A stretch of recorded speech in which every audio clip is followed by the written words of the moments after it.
धम्मपद तन्हावग्गो यो निब्बनतो वनाधिमुतो वनमुतो वनमेव धावती तं पुग्गलमेव पसत्तमुतो बंधनमेव धावती।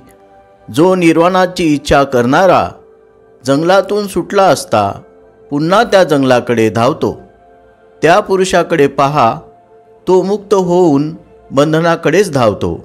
अर्थकथा। एका तरुण माणसाने मोठ्या श्रद्धेने संघामध्ये प्रवेश केला, पण पुढे इंद्रिय सुखाच्या मोहाने त्याने संघ सोडून गृहस्थाश्रम स्वीकारला। त्या संबंधात बुद्धांनी ही गाथा उच्चारली।